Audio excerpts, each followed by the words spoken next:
So now let's look at question 6 to 10. Now for question 6, first let's break the statement down.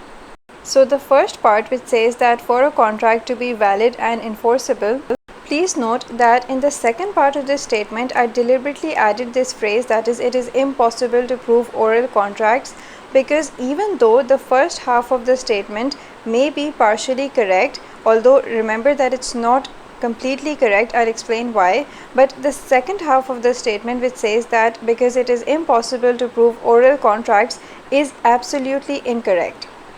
Now for these kinds of questions where the first half of the statement is confusing, that is, you're not really sure if it's absolutely true or absolutely false, then just look at the other half of the statement and that is going to help you decide, because mostly when the first half is very tricky, then the second half is going to give you a straightforward hint, because it will be outright either true or false. And in this particular statement you can read it once again, that is, it is impossible to prove oral contracts, and see that it is clearly false, because I did explain in class that there is no such requirement in the eyes of the law that you always have to have all contracts in writing in order for them to be enforceable. Obviously oral contracts can be proved, there are lots of ways of doing that, and there is no such rule that oral contracts can never be proved or enforced. However, having said that, there are certain contracts, for example, if you are entering into an arbitration agreement, and this is one example that I did mention in class, and I mentioned certain other examples as well, but for now let's stick to this one example. That is, for instance, arbitration agreements are one kind of a contract which has to be reduced in writing in order for it to be enforceable. Once again, focus on what I just said. I said in order for it to be enforceable. I did not say that in order for it to be proved in court. So in short, let me go through this statement again. The first part, which says that for a contract to be valid and enforceable, it must be in writing. This is false, because the trick here is to remember that as a general rule, all contracts are considered valid as long as they fulfill those 10 essential requirements which I mentioned in the slides and explained in my earlier lectures. So generally speaking, not all contracts have to be reduced into writing in order for them to be enforceable. As long as a contract fulfills those 10 essential elements of a valid contract, then it's going to be considered as valid and enforceable. And as regards the second part of the statement, which says that because it is impossible to prove oral contracts, well, like I said earlier, there is no such rule. Well, like I said earlier, it is indeed possible to enter into oral contracts and be able to prove them and enforce them. In fact, oral contracts are a part of our everyday lives. You can just look around yourself and see the various number of contracts that you yourself enter into orally, where, for example, you ask the shopkeeper for the price of a product, he tells you the price, and then you pay that particular price, and then the shopkeeper hands those goods over to you, and at this point the contract is concluded. So to summarize, it is indeed possible to enter into oral contracts and be able to enforce them. So to summarize, it is indeed possible to enter into oral contracts and to be able to enforce them. But there is one exception to this general rule, and that exception is where the law itself stipulates that certain legal formalities have to be complied with in order to make those kinds of contracts enforceable. And I gave you one example, which is relating to arbitration agreements, for example, that they have to be reduced in writing. So that's a legal formality required by the law for a specific type of contract, and it's not a general rule that applies to all kinds of contracts. And at this point, I'd like you to revisit the slides or the earlier lectures where I explained one particular term, which was unenforceable agreements, and I also added that it's better to refer to those contracts as unenforceable contracts instead of unenforceable agreements, because I do understand that at times the terminologies can get pretty confusing. But here I'm referring to that fourth category where we classify contracts on the basis of enforceability. So once again, refer to the slides where I have listed the 4 categories, and you will see that the fourth one is unenforceable agreement, or you can refer to it as unenforceable contract. And by the way, just as a reminder, I did mention in class that for this particular topic, that is the topic where we classify contracts on the basis of enforceability, Please note that different authors tend to use different terminologies and they have different definitions for the same words. So just remember that for this topic, please stick to the definitions that I have provided in the slides and the explanations that I have given in the lectures. So for this particular topic, I mentioned in class that I am referring to Chitty on Contract, which is considered as the authoritative textbook internationally for contract law.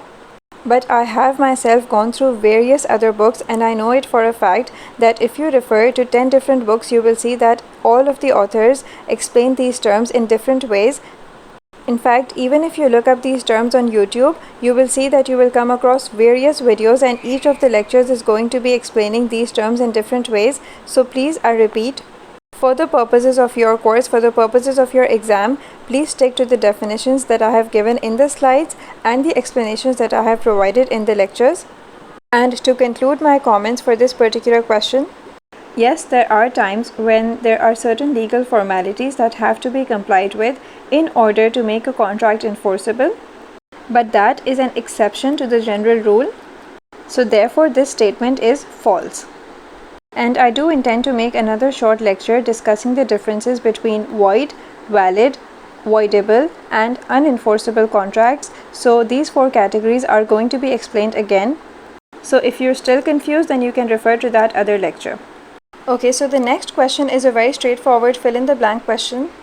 Okay, so which are the kinds of contracts that are not made in writing or by the words of mouth? Well, here the answer is that implied contracts are those which are not made in writing. However, certain students wrote implied and quasi contracts. So that is also another possible correct answer for this question. So if you are one of those students who got this question wrong because you wrote implied and quasi contracts, then you should get in touch with me and I'll adjust your mark for this question. However, for those of you who wrote express contracts are those which are not made in writing or by the words of mouth, then that is clearly a wrong answer. Because express contracts are those contracts which are made either in writing or by the words of mouth, that is expressly. So just refer to the definitions of express and implied contracts in the slides and in the earlier lectures and you should be clear about this. Okay, and just one more thing, if you mistakenly wrote implied contract in the singular instead of implied contracts in the plural, so that's just a silly grammatical mistake. And I know that your concept is at least clear, so I'll adjust your mark for the question. Although once again, you yourself will have to get in touch with me. Otherwise, question 7 was a very easy question and not at all tricky. Okay, so coming to question 8, this was definitely a tricky question.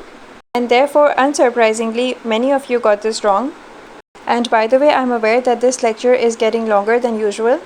But some of these questions are taking longer to explain, so I hope you can bear with me. If you got this question right, then you can simply skip this particular part of this lecture and move on to question 9 or 10. Okay, so in a question like this, which asks which of the following statements is true, you simply have to start eliminating the false statements. And the reason you should do that is because it is possible that the correct answer in such a question might not be very easy to identify. But as long as you can use your knowledge to at least eliminate the obviously wrong answers, you can at least guess the correct answer once you have narrowed down the options. Okay, so the first option says agreements between friends cannot be enforced. And by the way, that's a typo. It should read agreements and not agreement in option A. So this doesn't seem to be correct to me because there are situations where friends can enter into agreements and I don't see any reason why those agreements cannot be enforced just because the people entering into those agreements happen to be friends. So as long as the essentials of a valid contract have been fulfilled, then there is no reason why agreements between friends cannot be enforced.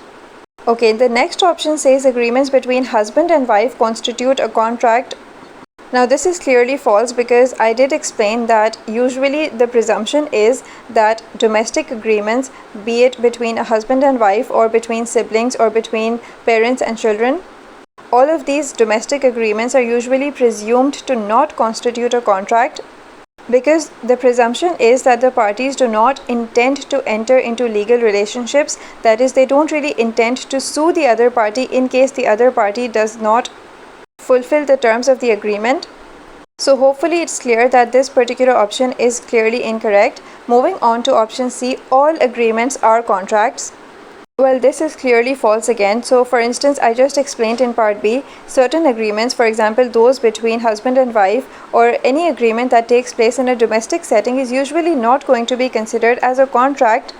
And remember that we have separate definitions for the terms agreement and contract because of the fact that an agreement is not always a contract. Only those agreements which have the element of enforceability are counted as contracts.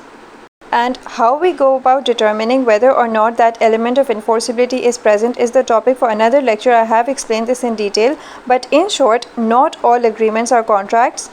Although, just to let you know, if this statement was the opposite, that is, all contracts are agreements, then that would have been correct. And I'm not going to explain why that is going to be correct. Hopefully, you can see that for yourself. And if you can't, then I'd advise you to listen to my earlier lectures where I explained the definitions of an agreement and a contract. Okay, so moving on to option D, this says that agreements between friends creating legal relationships can be enforced. Now, not only have I eliminated the first three options as incorrect, but I can clearly see that this option is definitely correct. Because yes, usually agreements between friends are considered as domestic agreements and therefore not enforceable. But if that agreement creates a legal relationship, that is, the element of enforceability is attached to it, then it's going to be considered as a contract. In other words, if the agreement between friends certainly indicates their intention to enter into a legal relationship, then the element of enforceability is going to be attached to it, which means that this kind of an agreement is going to be enforceable and therefore it's going to be considered as a contract. So this is a situation where the usual presumption is rebutted, and once again, if you're not clear about what I just said, then please revisit that other lecture where I talk about this particular point.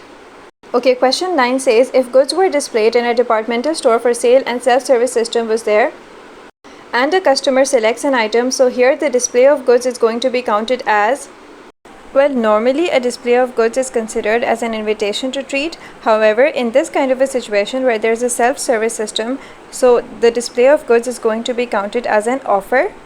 Because now all that the customers need to do is to select items and pay for them because it's a self-service system. So acceptance is going to be on behalf of the customer who selects the goods and pays for them. Although remember that if the question instead included something like the display of goods includes goods such as weapons, for instance a gun, for which you first need to show that you have a license, or perhaps some sort of medicines which are not over-the-counter drugs, and you need to show the proper prescription from a doctor, then in that situation there is no possibility of having a self-service system. And in that situation, the display of goods is going to be considered as an invitation to treat and not as an offer. Okay, finally, let's look at question 10. Oh well, this one relates to void contracts. And this is another question that most of you got wrong. So even though I really wanted to end this lecture as quickly as possible, but you will have to bear with me for just a little while longer. So a contract that has no legal effect whatsoever is a dash contract, and the answer should be really obvious to anyone who has heard my lecture on void and voidable contracts. That is the lecture where I explain the classification of contracts on the basis of enforceability.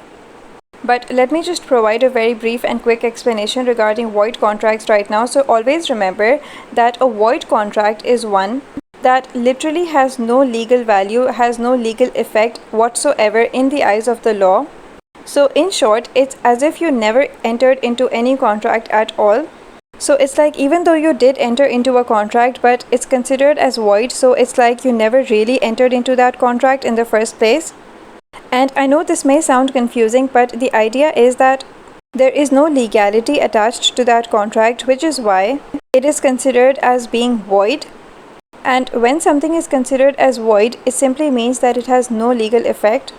And once again, I'd like to remind you that void and voidable contracts is that area of law where you don't want to refer to a random definition that you find on Google. Because I'm not saying it would be incorrect, I'm just saying that for this particular topic, there are different definitions proposed by different authors. So it's best to stick to the definitions that I have provided.